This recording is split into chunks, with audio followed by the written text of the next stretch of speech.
All right, welcome back. Just like we mentioned, we have a guest in the house. He's an extraordinary performer in arts, music. He's someone who didn't just ask for permission. He didn't even take permission. He just followed his own lane. So we have O.C. Brown in the house, in the building. You're welcome. Good morning. Who is a Nigerian-born singer, songwriter, and producer, currently based in the UK, and endorsed as a global talent by the Art Council of England. That's a whole lot of profile. But yeah, he's also the founder of Crystal City Entertainment and the creator of Nigeria's high school dance show, Showdown with O.C. Brown. That's a lot. You're welcome to the show. I love Thank your drink. So who is O.C. Brown outside of the music? But the song we just listened to is just love, love, love. Like, yeah, O.C. Brown is love. Wow. O.C. Brown is love. I think the history of my music has been centered on love. The early parts, I was talking more about my faith, but it was more about love. Love. Yeah, it's always been centered on love.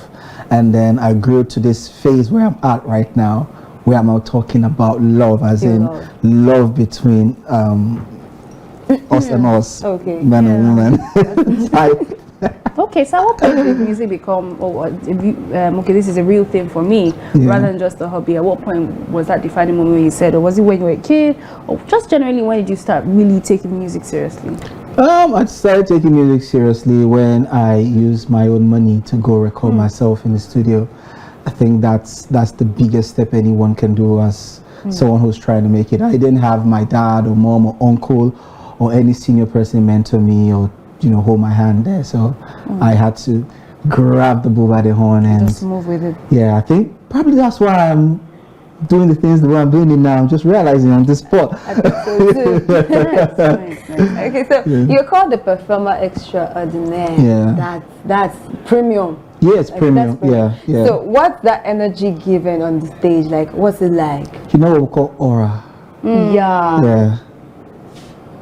Do you understand? I get it. So it starts first from my persona. I remember growing up in the performance line, and I would say maybe some form of manifestation. But there was a time that I consciously practiced. When I step into this place, they should just feel it. When I step on this stage, I should just consume this whole atmosphere. Like the Michael Jackson effect, when he stands and then everyone is screaming and it just followed me. Yeah, but aside that, the content itself, the music, I think I have a very, very decent voice, a very nice vocal range, and it suits my face. I love that you know by hyping yourself, but yeah, you just want to be humble. And when I sing and I smile. Nice. Let me sing you a lullaby. You see what that's so you see why. And when I add a little bit of body movements to it, some 1-2 step there. Okay, I'm trying to figure it out. So it's not hitting at times. But let's talk about your music, because it's Afrobeat, it's R&B, and pop. How would you describe your sound to someone who's probably just hearing that for the first time?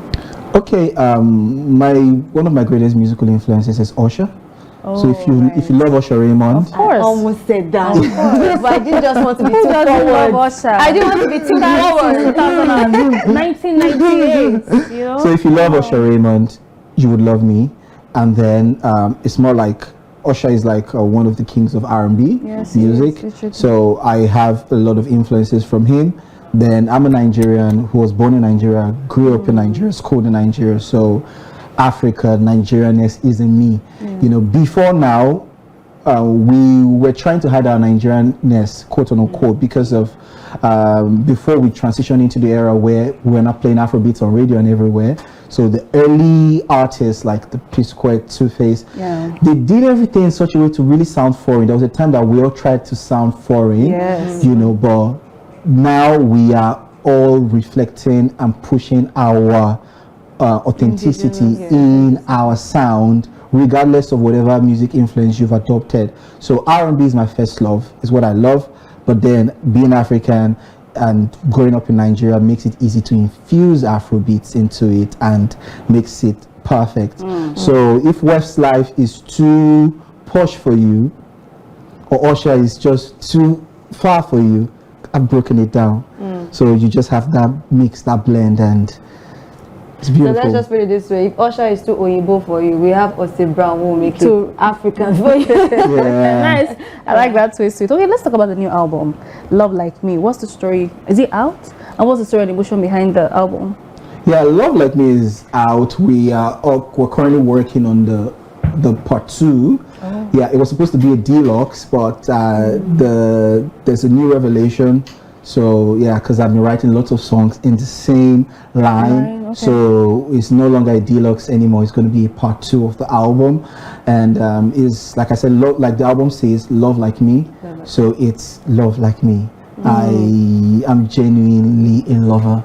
Okay. Yeah, genuinely in love. Yeah, I Interesting. can love. I find out that those who claim, the guys who look at the news of this world, in the end of it, their relationship is always like the other side. So I'm just saying that the way a lot of artists are in the music is not the way they are in real life. You always say love. I hope There's it always reflects. It's No, always no. it's like I know my music is certainly me, Okay. and I wrote it at a point in time where this is the phase I'm in my life, and that's why I'm singing about it. It's So it's real to the heart, time. So it's more like a transition or a journey Yes, for you. for me. I So make it's others real time. experience it. It's real time. I'll give you a scenario. I met a pretty lady a few months ago, and we got talking.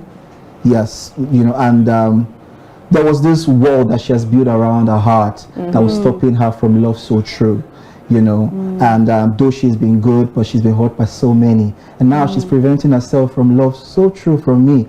And I want to show how true love feels. You get. Wow. Now I'm telling you the end of the story. Okay. Because in the beginning part, I was getting repulsive, like, man, I don't have the energy to chase what does not want to be chased. sorry, this is the lyrics of the song or reality? Yes, the lyrics of the song. Okay. So I don't want to chase what they want to be chased. But the lyrics of the song, which I just quoted, Yeah. came back to my head. Young man, that's what you wrote. Yeah, she's probably been hurt by so many, and that's why she's built a wall around her heart, and she can't experience love so true right now, and that's where you come in. Okay. And I went back. As a therapist.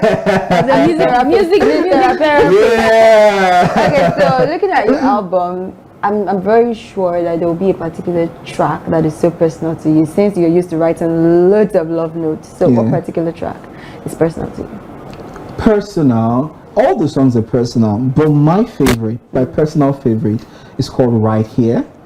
Yeah, Right Here. It was the first song I wrote when I moved to England, and it came out of a sincere and desired need for a certain type of intimacy that was deep Okay. and pure and real.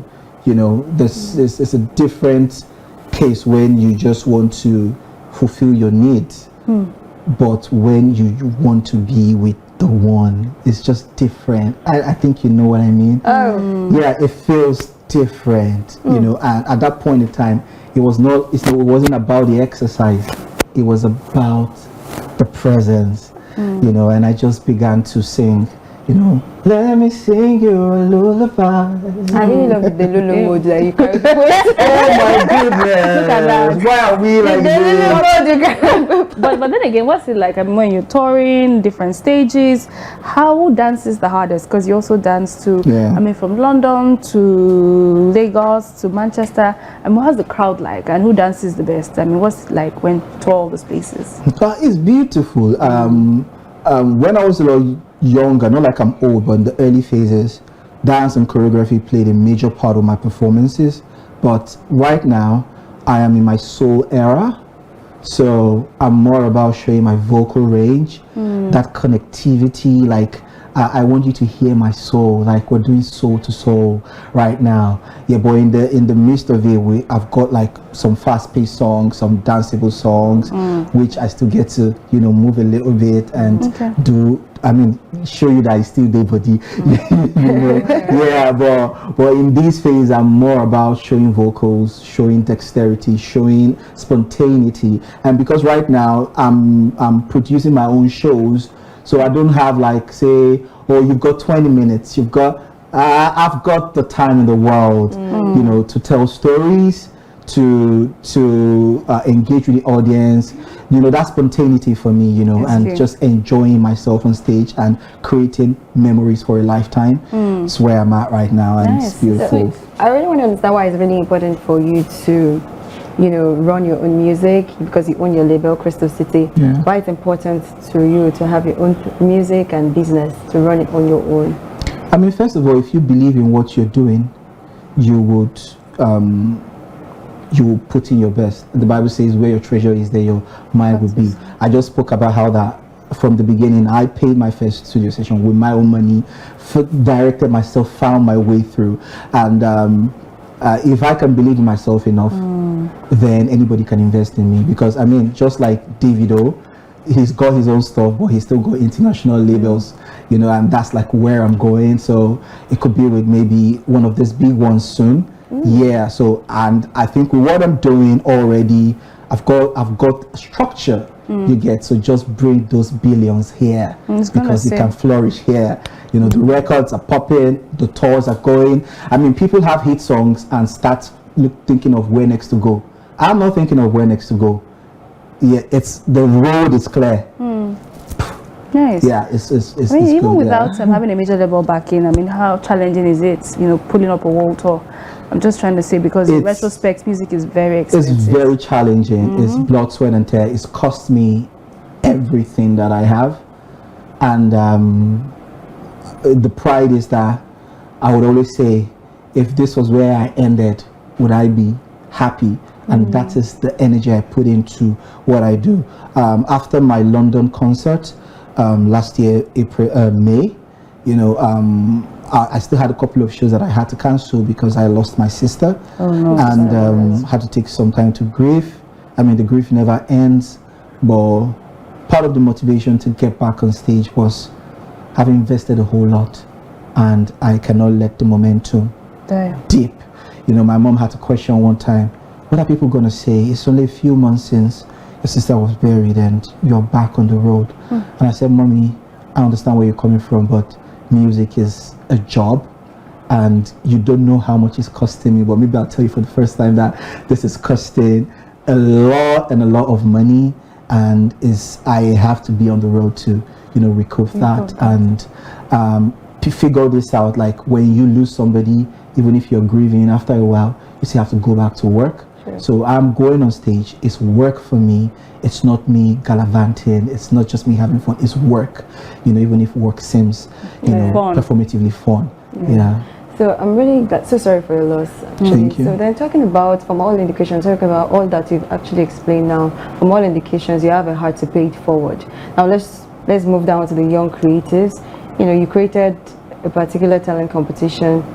That's we call it Showdown with O.C. Brown, which is pretty interesting, and it's safe to call you a man of structure as well. I wish the politicians that we have today can adopt your model of operation, so that our country can be. Please, next time I DM, why is it so important for you to actually invest in these young creatives, to see that they are the best version of themselves? I think they're the future. It's amazing how that I have known lots of young people. It's like I've seen like difference. I knew you when you were in secondary school, and now you're all grown, fully mature, and it's like I saw you and then you saw me, and now it's like we are still mates, we are guys, but you know that we're not. You get it. And seeing how that them seeing me as at the time that they saw me gave them the hope that they could be something like me, you know, it's inspiring. And I think that's the most important thing. I'm able to sow a seed that you can do it, you know. And even if lots of people always wait for people to call me, it's not a wrong thing. You get, I want help. I mean, if you want to sponsor my Saturday concerts, ring me, I need sponsors. Yeah, but the question is, if I have to wait for you to come before I make a move, I probably don't believe it enough. So it goes, So, but when you see I've booked the venue, I've done this, I've done that, and what you need to do is give me a few millions extra to complete it. Nice, why not? Like, so I won't ask you for 10 million if I haven't spent 20. You get, so it's like, okay, he seems like he knows what he's doing. We can bank on it. All right, just a quick one. Stage or studio? Where's your comfort zone? Stage or where's your best moment? Stage or studio? Stage. Nice, Okay, nice, so nice. which of the crowds do you prefer, Lagos crowd or London crowd? I love Lagos crowd for the energy. Yeah. Just pick one. And London for the Yeah. vibes. London for the what? Well, the ticket is more expensive in London. Definitely more expensive. Okay, nice. Anything for crowd is in the corner. Anything for the ladies and lovers too for Valentine's. That's just an aside. Anything for Valentine's. Yeah, I have got a concert on Valentine's Day. Oh wow. Okay. In Lekki. If you check my social media handles, you'll find where to get tickets. You should be there.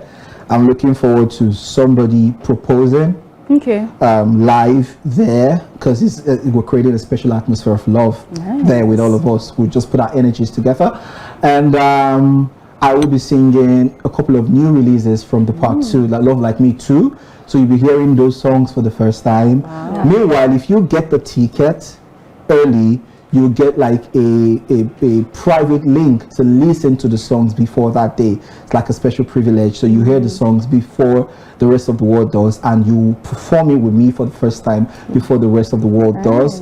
And yeah. Any things in the works? Projects, new things coming up? New release, new collab? Yes, new songs, hopefully collaborations. I can't let the cat out of the bag, but lots of big stuff coming.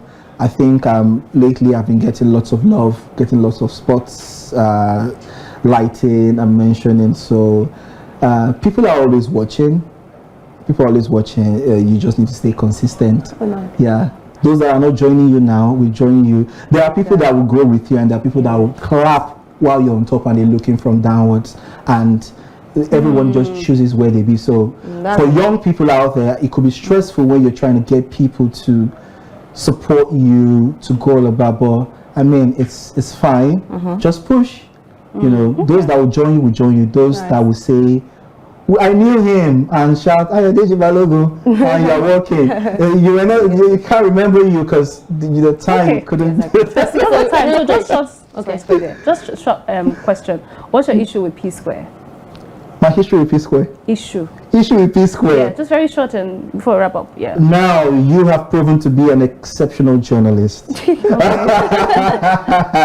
So myself and one of the twin, we had a little exchange online, and it was quite unfortunate because they are a group and a band that I respect a whole lot. I mean, they also drew inspiration from Usher, so they are like the first Nigerian version of Usher I could relate to. You know, they are legendary. I love them. I respect them a whole lot. You know, but at the end of the day, it's social media. If you ask for an opinion, you should be able to take negative criticism as long as it's not disrespectful.